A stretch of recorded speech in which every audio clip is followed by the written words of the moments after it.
우리 옆 사람하고 한번 인사하실 때 사랑이 이깁니다. 이렇게 한번 인사하실까요? 사랑이 이깁니다. 네. 저희가 지금 계속해서 하나님의 사랑에 대해서, 하나님의 형상에 대해서 얘기하는데, 먼저 우리 교회의 비전을 같이 한번 오늘도 읽고 하나님 앞에 또 말씀을 같이 나눴으면 좋겠습니다. 웨스트 LA 이마고데이 교회는 우리 같이 한번 좀 보여주시면, 네, 같이 읽겠습니다. 시작. 웨스트 LA 이마고데이 교회는 하나님의 형상을 회복하고 성령 안에서 새롭게 되어 하나님 나라 복음을 전수하는 믿음 공동체입니다. 아멘. 믿으십니까? 다음 그림을 좀 보시죠. 저희가 건강한 신앙생활을 하기 위해서는 먼저 저희가 예수 그리스도 안에 있어야 되고, 그 중에서 가장 먼저 관계가 회복돼야 되는 것이 우리 하나님과의 관계다. 1번. 그래서 우리가 하나님의 관계에서 우리가 하나님의 형상이라는 것을 깨달아야 된다. 거기에 대해서 말씀을 드렸습니다. 지금까지 저희가 하나님의 형상에 대해서 계속 말씀을 드렸는데요. 첫 번째 주에 저희가 하나님의 형상이 가지고 있는 이 세 가지에 대해서 먼저 나눴습니다. 좀 크게 보여주시면, 같이 보겠는데요. 하나님의 형상이 가지고 있는 세 가지. 첫 번째, 사람만이 존엄성이 있다. 말씀을 드렸고요. 그 다음에 사람만이 가지고 있는 사명과 축복이 있다. 말씀을 드렸습니다. 그리고 하나님, 그리고 이웃과 소통할 수 있는 능력을 사람에게만 주셨다. 이렇게 말씀을 드렸습니다. 두 번째 주는 우리 예수 그리스도가 하나님의 형상이다. 온전하신 형상으로 오신 분이 예수 그리스도다. 그래서 예수님은 하나님에 대해서 가르치셨고, 예수님은 하나님 나라에 대해서 선포하셨고, 예수님은 우리를 고쳐주셨다. 이 세 가지를 가지고 하나님의 형상에 대해서 살펴봤습니다. 지난주는 저희가 뭐가 하나님의 형상이라고 말씀드렸죠? 이렇게 잊어버려 주시니 제가 계속 설교를 할 수 있습니다.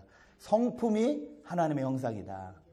우리에게 주신 하나님의 성품이 하나님의 형상이다. 그래서 그 성품에 대해서 잘 알려면 먼저 하나님의 뜻, 하나님의 의도를 제대로 알아야 된다. 그리고 하나님이 꼭 약속하신 약속, 우리를 정욕에 빠뜨리는 자가 아니라 하나님의 성품에 참여한 자가 되게 하시겠다는 하나님의 약속을 확실히 알아야 된다.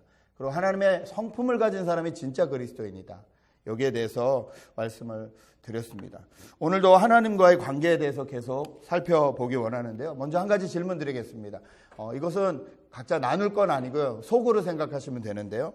만약에 하나님께서 여러분에게 딱 하나, 이것만은 정말 용서를 해주겠다 라고 하시는 것이 있으면 하나님 앞에 어떤 죄를 고백하고 싶으신지요? 하나님이 내가 이건 정말 용서해 주겠다라고 말씀하시면 하나님 앞에 정말 요거는 용서해 주십시오라고 하나님 앞에 말씀드리고 싶은 죄는 무엇이 있으신지요? 지금까지 살아오면서 잠깐 우리 한번 생각해 볼까요?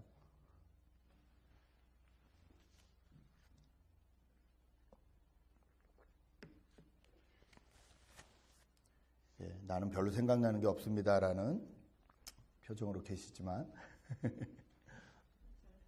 네. 미투 운동이 전 영역으로 퍼지면서 급기어 자살을 하는 배우가 생겼습니다. 장례식이 조용히 치러진다고 하는데 장례식을 참여하려고 하거나 아니면 그 죽음을 애도하는 사람조차 요즘은 조금 안 좋은 눈길로 바라보는 시선들이 있다고 합니다. 저는 그거는 좀 너무한 거라고 생각을 합니다. 죽은 자에 대한 애도는 누구나 할 수 있어야 되고, 그것이 자기의 어떤 이 성격과 색깔과 이런 것과 상관없이 정말로 죽은 사람에 대한 애도는 저희가 해야 되는 것이 아닌가 싶습니다. 물론 성폭력을 비롯한 수많은 차별과 비하 발언 등은 분명히 죄고 잘못된 것입니다. 그러나 우리가 그 사람들을 저 사람들은 왜 저런 죄를 지었나, 왜 저런 죄인이냐 말할 수 없는 것이 그 유명한 사람들 뒤에 숨어서 우리는 과연 우리가 그 자리에 선다면 하나님이 우리를 어떻게 보실까? 우리는 과연 그들과 무엇이 다른가? 우리는 그 기준을 가지고 살아가고 있기 때문에 그렇습니다. 세상의 기준과 다른 기준이 저희 그리스도인들에게 있습니다. 예수님이 저에게 주신 기준은 이겁니다. 만약에 지나가는 여인을 보고 음욕을 품은 남자는 누구나 다 간음한 것이다. 이 말씀에 자유로울 수 있는 형제가 얼마나 될까요? 너희 형제를 보고 바보라고 하거나 질투하거나 욕하는 그 사람이 살인자다 라고 말하는 이 예수님의 기준에 자유로울 수 있는 자매님들은 또 얼마나 계실까요? 저희는 이 죄가 아니라고 말하는 것이 아니라 이 죄를 어떻게 해결해야 되는지, 죄가 있다는 건 분명히 알겠는데 이 죄를 어떻게 해결해야 되는지 알지 못하는 이 세상을 향해서 그 정답을 줘야 되는 사람들이라는 것입니다. 저희 교회 성도가 어떤 자매하고 이렇게 그 이야기를 하는데 그분이 그렇게 말씀하셨대요. 아니 도대체 목사님들은 왜 그렇게 죄를 짓는 거니? 그랬대요. 아니 도대체 목사님들은 왜 그렇게 죄를 짓는 거니? 그 말은 이런 뜻이겠죠. 하나님하고 가깝다고 생각하는 사람인데 계속 하나님 앞에 예배하고 예배를 인도하고 말씀을 보고 하나님하고 가장 가깝다고 생각하는 사람인데 그 사람조차 그렇게 죄에 대해서 이기지 못한다면 누가 도대체 이 죄 문제를 해결할 수 있겠냐? 아니 뭔가 좀 이렇게 희망이 보여야 따라갈 거 아니냐, 이런 의도로 말씀하셨겠죠. 여러분, 목사를 비롯한 많은 종교인들은 왜 죄를 지을까요?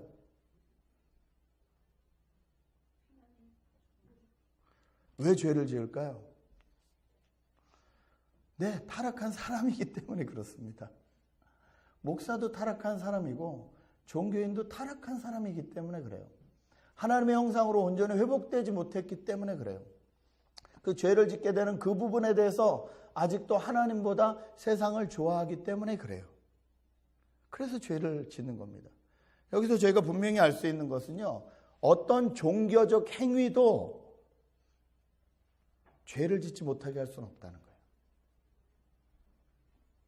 여러분, 우리가 드리는 예배가 우리를 죄를 짓지 못하게 한다고 생각하면 오산이십니다. 저희는 아무리 여기서 거룩하게 예배를 드려도요, 얼마든지 죄를 지을 수 있는 사람들이에요. 어쩌면 남들은 짓지도 않는 이중적인 죄까지도 질 수 있는 사람들이에요. 속으로는 다른 생각을 하면서 겉으로는 하나님을 예배하는 척할 수 있는 사람들이기 때문에 그렇습니다. 저희가 더 조심해야 되고 주의해야 되는 사람들입니다. 사람들이 언제 죄를 지을까요? 도대체 죄를 왜 지을까? 언제 지을까? 두 가지로 크게 나눌 수 있다고 생각합니다. 첫 번째, 이게 죄인지 잘 모를 때, 이게 죄인지 잘 몰라서 짓는 경우가 있죠. 그렇죠? 그런 거 많지 않으세요? 우리 집에서는 이게 당연한 건데 이 집 가니까 이게 당연한 게 아니네? 뭐 이런 거 있잖아요. 마찬가지로 이 나라에서는 이게 당연한 건데 저 나라 가니까 이게 당연한 게 아니네? 죄를 알지 못해서 짓는 경우가 있습니다. 이 경우는 괜찮죠. 알면 되니까. 문제는 뭐냐면 알면서도 짓는 죄. 여러분, 왜 우리는 알면서도 죄를 지을까요? 많은 사람들이 마음은 원으로되 육신이 약하여서 라고 말을 하는데 솔직히 말씀드리면 그거 아닙니다. 마음은 원으로되 육신이 약해서 죄를 짓는 게 아니라요, 그 죄가 우리에게 가져다주는 기쁨과 가치가 있기 때문에 죄를 짓습니다.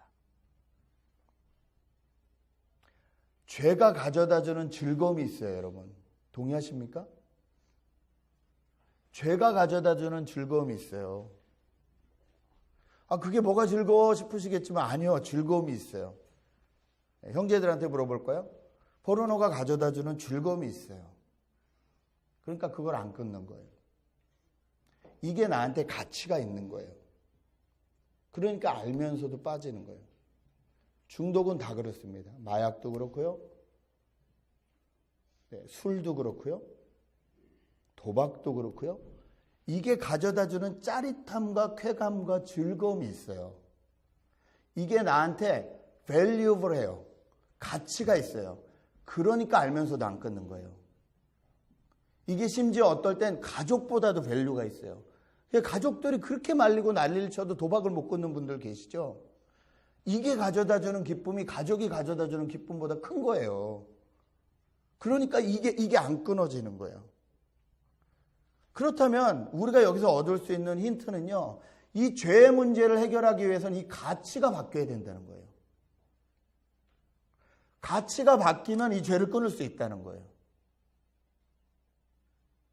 강아지를 너무 사랑하는 집에 아이가 태어났다고 칩시다. 그 아이를 부모님들이 사랑하겠죠. 근데 그렇게 사랑하던 강아지가 갑자기 그렇게 사랑하는 아이를 확 물었어요. 여러분 그때 부모가 어떤 반응을 보일까요? 괜찮아. 다음엔 그러지 마. 2번 다시 애를 물면 안 돼. 이렇게 말을 할까요? 그렇게 말씀하시는 분은 애가 이제 어떤 존재인지 잘 몰라서 그러실 수 있어요. 아니요. 모르긴 몰라도 그 사랑했던 강아지를 발로 차고 난리가 날 겁니다. 동물 학대가 아니라 본능적으로 튀어나오는 거예요. 왜요? 가치가 우선됐기 때문입니다. 아이라는 가치가 우선됐기 때문이에요. 예. 이 강아지가 가치가 없다는 게 아니라 아이가 더 밸류어블해진 거예요. 가치가 있어진 거예요. 그럴 때 가능하다는 거예요. 자, 우리를 하나님이 하나님의 형상이라고 말씀하셨어요. 하나님을 이 세상에 비춰줘야 되는 사람들이라고 말씀을 하셨어요. 그런데 우리는 여전히 죄인입니다. 우리는 여전히 세상에서 똑같은 죄에 허덕이고 있어요. 이 문제를 어떻게 풀어야 될까요? 어떻게 하면 우리의 가치가 변할 수 있을까요? 오늘 성경은 그것에 대해서 말씀하고 계십니다. 먼저 26절에서 29절의 말씀을 제가 다시 한번 읽어드리겠습니다. 이와 같이 성령께서도 우리의 약함을 도와주십니다. 우리는 어떻게 기도해야 할지도 알지 못하지만 성령께서 친히 이루다 말할 수 없는 탄식으로 우리를 대신하여 간구하여 주십니다. 사람의 마음을 꿰뚫어 보시는 하나님께서는 성령의 생각이 어떠한지를 아십니다. 성령께서 하나님의 뜻을 따라 성도를 대신하여 간구하시기 때문입니다. 여기서 먼저 알 수 있는 것은요, 하나님은 사람의 마음을 꿰뚫고 계시다는 거예요. 그래서 하나님 앞에 죄 없는 척 하는 거는 참 어리석은 짓이라는 거예요. 하나님 앞에는 그냥 죄는 죄라고 인정을 해야 돼요. 그거 죄 없는 척하고 버티면 안 돼요. 그러면 그 틈을 사탄의 마귀가 들어와요. 그래가지고 그 죄를 잡고 흔들어요. 너 무슨 죄 졌는지 내가 다 아는데 너 내가 이거 터트리면 넌 끝장이야. 그 자리를 계속 마귀가 흔들어요. 하나님 앞에 죄 없다 하면 안 돼요. 어리석은 짓이라 그랬어요. 그런데 이 죄 있는 우리를 위해서 누가 무엇을 해주신다고요? 성령이 말할 수 없는 탄식으로 기도해 주신다 그래요. 여러분이 성령이 말할 수 없는 탄식의 기도를 경험하면 우리의 가치가 바뀔 수 있습니다. 성령이 우리를 위해서 계속 기도하세요. 성령이 우리를 위해서 계속 일하세요.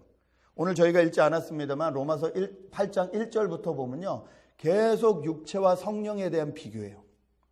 육체를 따라가면 망하지만 성령을 따라가면 생명이 있다. 성령의 생명의 법이 너희를 자유롭게 한다. 죄로부터. 이 얘기를 계속하세요.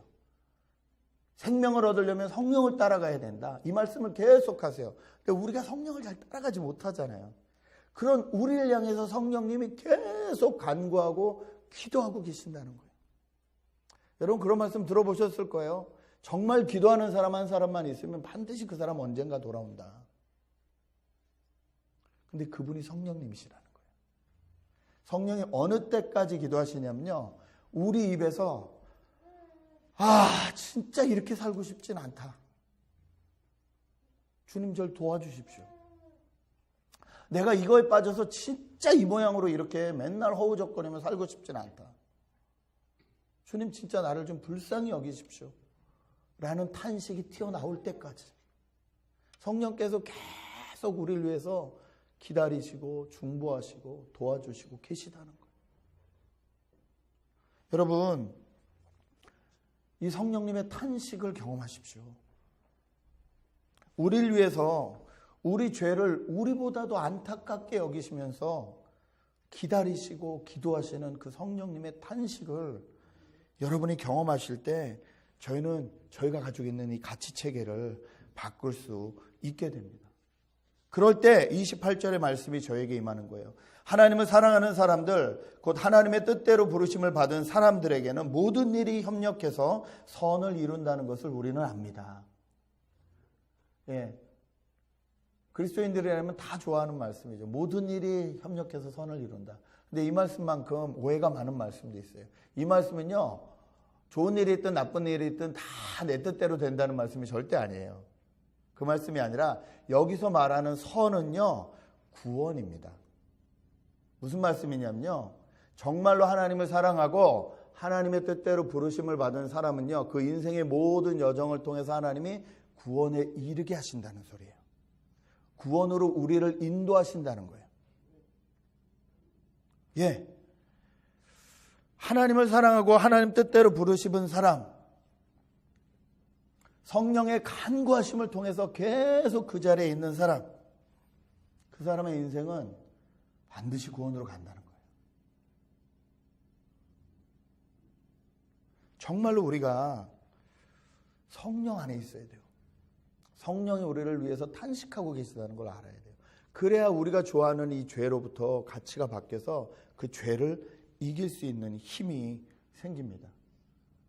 그렇게 성령 안에 있는 사람, 그 사람을 위해서 하나님이 29절 이렇게 말씀하십니다. 하나님께서는 미리 아신 사람들을 택하셔서 자기 아들의 형상과 같은 모습이 되도록 미리 정하셨으니 이것은 그 아들이 많은 형제 가운데서 맏아들이 되게 하시려는 것입니다. 하나님은 우리를 택하셔서 하나님의 아들의 형상과 같은 모습이 되게 하기로 미리 정하셨다는 거예요. 우리의 골은 여기에요. 하나님의 형상으로 회복되는 것, 온전한 하나님의 형상으로 회복되는 것, 예수 그리스도를 닮아가는 것, 여기까지 하나님은 우리를 택하셔서 계속 데려가신다는 거예요. 누구를 통해서요? 성령을 통해서, 성령의 간구하심을 통해서 우리를 계속 인도해 가신다는 거예요. 그러므로 죄가 우리에게 다가올 때, 죄의 유혹이 다가올 때 우리가 이 죄의 유혹을 이길 수 있는 가치를 가질 수 있는 방법은요, 성령의 나를 위해서 기도하고 계신다는 걸 깨달을 때예요. 아, 하나님이 정말로 나를 위해서 이렇게 기도하고 계시는구나. 성령 하나님이 말할 수 없는 탄식으로 기도하고 계시는구나. 이것이 깨달아지면 저희 가치가 변할 수 있습니다. 두 번째, 하나님의 선택이 우리를 변하게 만들어 주십니다. 30절부터 제가 읽겠습니다. 그리하여 하나님께서는 이미 정하신 사람들을 부르시고 또한 부르신 사람들을 의롭게 하시고 의롭게 하신 사람들을 또한 영화롭게 하셨습니다. 그렇다면 이런 일을 두고 우리가 무엇이라고 말할 수 있겠습니까? 하나님이 우리 편이시면 누가 아들을 대적하겠습니까? 자기 아들을 아끼지 않으시고 우리 모두를 위하여 내주신 분이 어찌 그 아들과 함께 모든 것을 우리에게 선물로 거저주지 않으시겠습니까? 하나님께서 택하신 사람들을 누가 감히 고발하겠습니까? 의롭다 하시는 분이 하나님이신데 누가 감히 그들을 정죄하겠습니까?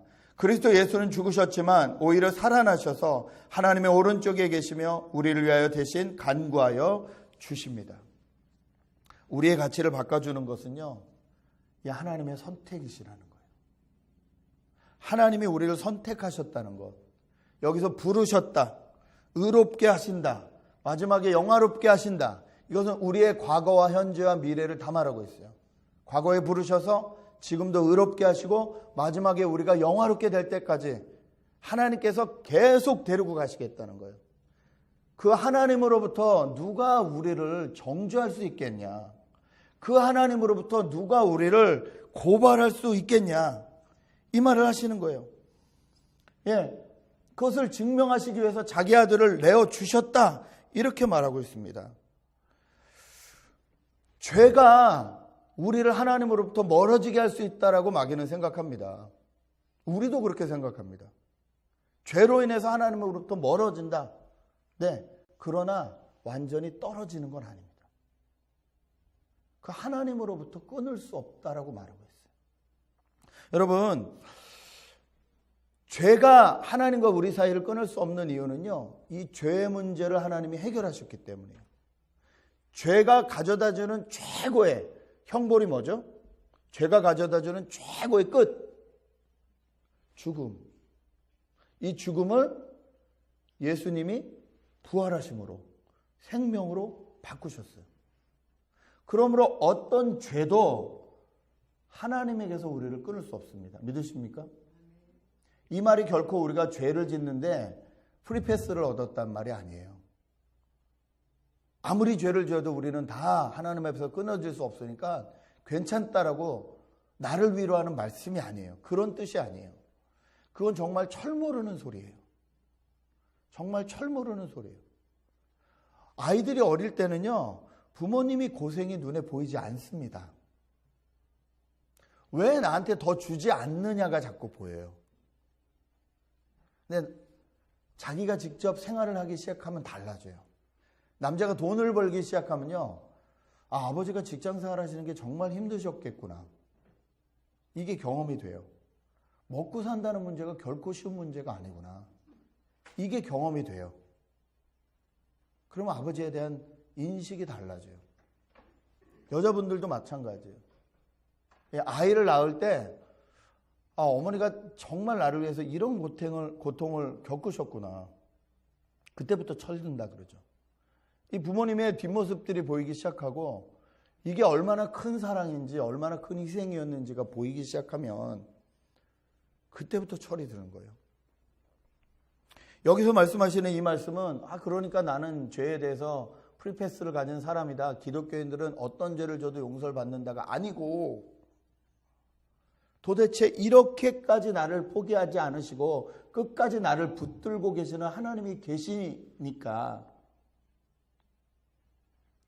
이 하나님 때문에, 이 하나님의 사랑 때문에 내가 즐거워하고 기뻐했던 이 가치들을 기꺼이 놓을 수 있게 된다는 거예요. 이게 깊이 경험될수록 내가 소중하게 생각했던 가치들이 나아지는 거예요. 명예도 나아지고 권력도 나아지고 돈도 나아지고 성도 나아지고 이게 점점 나아지는 이유가 뭐예요? 하나님이 더 같이 있어질 때예요. 여러분, 어떤 공격이 와도 하나님이 여러분을 포기하지 않으신다는 것을 믿어드리기 바랍니다. 여러분이 그걸 믿어드려야 돼요. 프리패스가 아니라 내가 용서가 안 되는데 그럴 때 우리는 절망하잖아요. 내가 용서가 안 될 때. 근데 그때 하나님이 그때 뭐라 그러세요? 우리를 부르셨고 부르시는 우리를 의롭게 하시고 의롭게 하시는 우리를 또 영화롭게 하실 거다. 하나님이 우리 편이시면 누가 우리를 대적하겠느냐? 누가 감히 우리를 정죄하겠느냐? 여러분, 이 하나님 앞에, 이 하나님의 선택 앞에 날마다 나아갈 때 정말 우리는 가치를 변하게 할 수 있습니다. 마지막으로 우리의 가치를 변할 수 있게 하는 것은 예수 그리스도의 사랑입니다. 35절에서 39절을 저희가 다시 한번 읽었으면 좋겠습니다. 35절부터 큰 목소리로 읽겠습니다. 시작. 누가 우리를 그리스도의 사랑에서 끊을 수 있겠습니까? 환난입니까? 공고입니까? 박해입니까? 굶주림입니까? 헐벗음입니까? 위협입니까? 또는 칼입니까? 성경에 기록한 바 우리는 종일 주님을 위하여 죽임을 당합니다. 우리는 도살당할 양과 같이 여김을 받았습니다 한 것과 같습니다. 그러나 우리는 이 모든 일에서 우리를 사랑하여 주신 그분을 힘입어서 이기고도 남습니다. 나는 확신합니다. 죽음도 삶도 천사들도 권세자들도 현재일도 장래일도 능력도 높음도 깊음도 그 밖에 어떤 피조물도 우리를 우리 주 예수 그리스도 안에 있는 하나님의 사랑에서 끊을 수 없습니다. 아멘. 하나님의 선택이 그리스도의 사랑이란 모습으로 우리에게 나타나셨어요. 그리고 이 그리스도의 사랑 앞에서 가장 사람들이 힘들어한다는 이 7가지를 대시면서 환난, 공고, 핍박, 기근, 적신염, 칼이랴 개역성경에 써 있는 이런 것들을 통해서도 우리를 끊을 수 없다라고 말씀하세요. 근데 많은 경우 우리는 이런 일들이 일어나면 하나님을 버리는 경우가 많아요. 환난, 공고, 핍박, 기근, 적신염, 칼이 오면 하나님의 손을 놓는 경우가 많아요. 내가 예수 믿는데 왜 이런 일이 일어나? 이렇게 얘기하고 있어요. 그건 예수 그리스도의 사랑을 다 이해하지 못해서 그렇습니다. 여러분, 사랑은 그냥 사랑한다가 사랑이 아니에요. 사랑에는요, 분명히 같이 동반하는 것들이 있습니다. 그게 뭐냐면요, 희생이에요. 사랑은 희생하는 거예요. 그리고 사랑은 순종하는 거예요. 힘이 없어서 복종하는 이거 말고 자발적 순종. 그러면 애가 막 땡깡을 부리면 부모가 그걸 들어주잖아요. 자발적으로 들어주잖아요.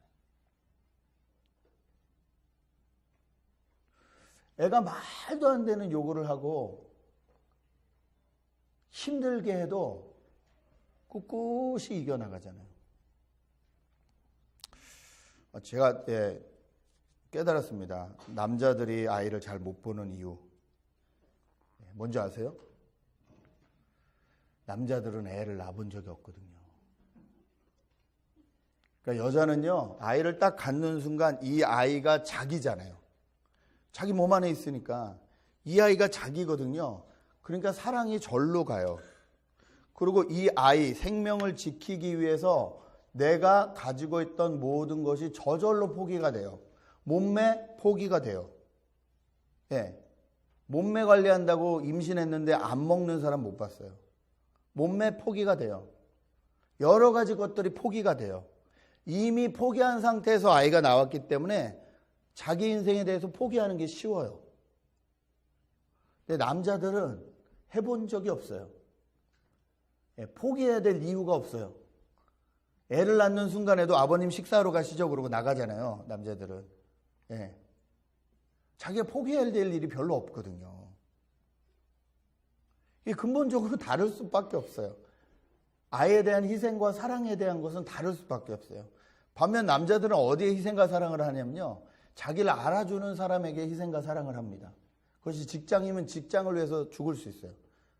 여러분 웃기지 않으세요? 자기 가족과 자기 아이들을 내버려 두고 전쟁 가서 죽잖아요. 남자들은 나라를 위한 일이라면서 죽잖아요. 여자들이 보기엔 기가 막히지 않으세요? 아니 지금 자기가 죽으면 자기 새끼랑 이거 어떡하라고. 근데 나라를 위한 뜻이요 부인, 그러고 가서 죽잖아요. 남자들은 다 여태 그랬잖아요. 그렇죠? 이게 요즘은 어떻게 변해요? 직장을 위해서 그렇게 해요. 정말로. 정말로 이 사람이 나를 알아준다는 확신이 들면. 이 직장이 내 직장이라는 생각이 들면. 사업하시는 분들 더 바쁘죠. 밤낮이 없죠. 거기에 목숨을 걸 수 있는 이유가 그거예요. 거기에 희생할 수 있는 이유가 거기에 있어요. 우리가 예수 그리스도 안에 있으면 예수 그리스도의 사랑이 어떤 사랑인지 정말로 깊이 보면 볼수록 우리는 우리가 귀하다고 생각하는 가치를 놓을 수 있어요. 바울은 지금 이 편지를 로마 교회에게 쓰고 있습니다. 로마 교회는 로마 황제가 다스리는 한 중심이었잖아요.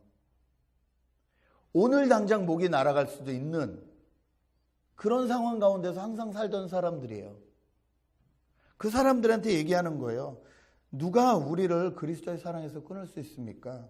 여러분이 지금 겪고 있는 환난입니까? 공고입니까? 박해입니까? 굶주림입니까? 헐벗음입니까? 위협입니까? 칼입니까? 아무것도 안 된다는 거예요. 이 말을 바울이 왜 할 수 있었을까요? 바울이 경험했기 때문입니다. 바울이 어떤 환난도 어떤 곤고도 다 예수 그리스도의 사랑 때문에 자기가 희생하고 헌신해서 스스로 선교지 찾아다니면서 겪은 고난들이잖아요. 이 고난들을 수없이 겪었어도 내가 이거 그만둬야겠다. 신앙생활 더 이상 못하겠다. 해본 적이 없다는 거예요. 그리스도의 사랑이 자기를 항상 붙들고 있었다는 거예요. 그러므로 당신들도 로마 지금 이 교회에서 지키고 있는 당신들도 어떤 환난이 와도 어떤 어려움이 와도 걱정하지 말라는 거예요. 그리스도의 사랑이 당신들을 붙들고 계시다는 거예요. 나는 확신합니다. 죽음도 삶도 천사들도 권세자들도 현재일도 장래일도 능력도 높음도 기쁨도 그 밖에 어떤 피조물도 우리를 우리 주 예수 그리스도 안에 있는 하나님의 사랑에서 끊을 수 없습니다.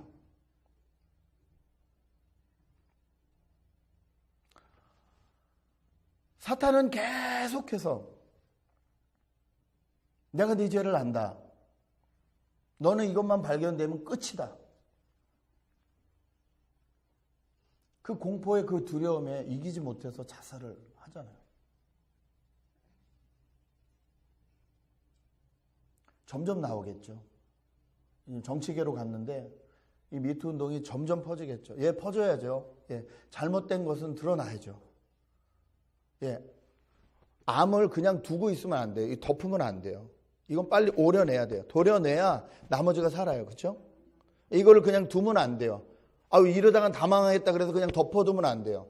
암은 그럴 문제가 아니에요. 잘못된 건 잘못됐다라고 도려내야 돼요. 그러나 도려낸다고 죽지 않는다는 걸 알아야 돼요.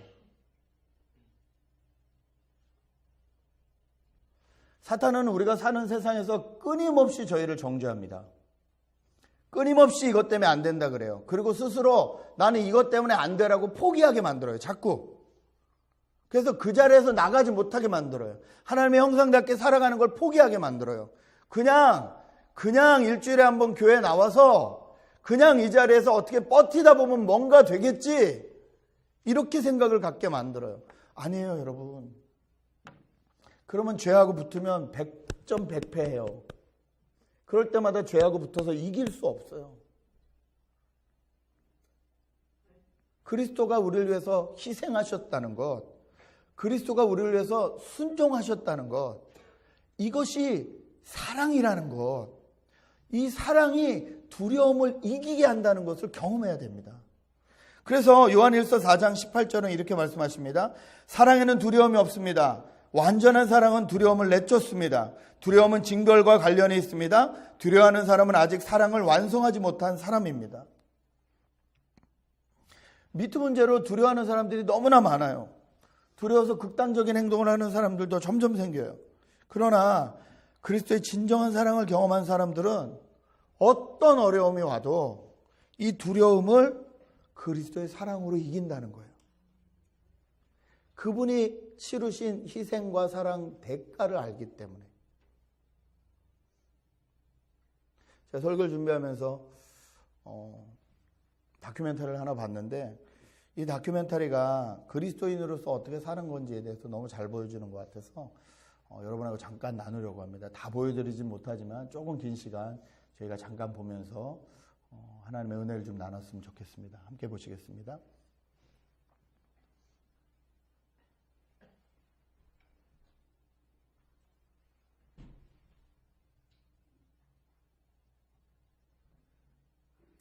네, 시간이 8분 20초. 예.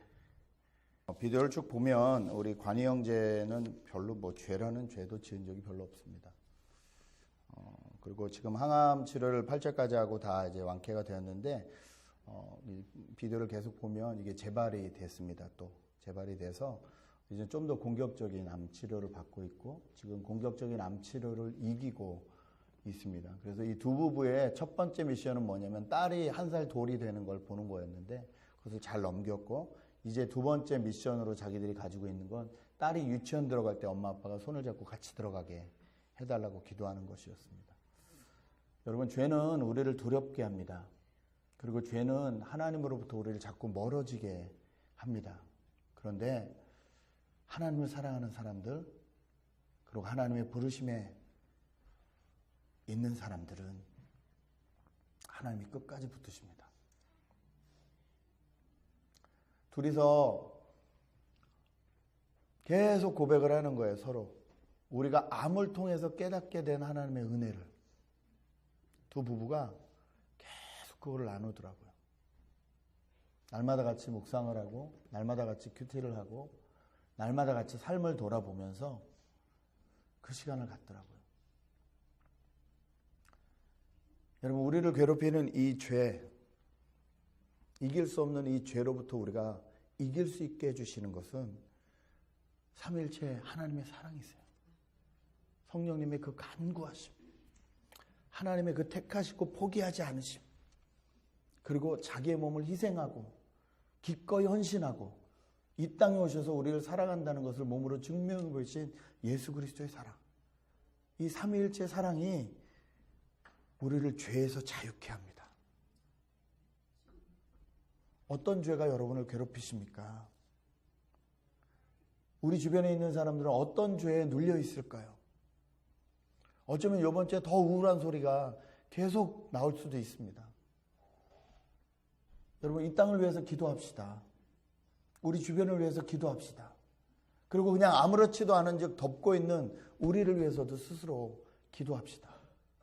그리고 죄에 눌리는 사람들이 아니라 어떤 두려움과 어떤 악한 것들이 다가와도 우리를 넉넉히 이기게 하시는 이 삼위일체 하나님 사랑 안에서 자유하는 저와 여러분 되시길 주님의 이름으로 축복합니다. 이 시간 같이 한번 기도했으면 좋겠습니다.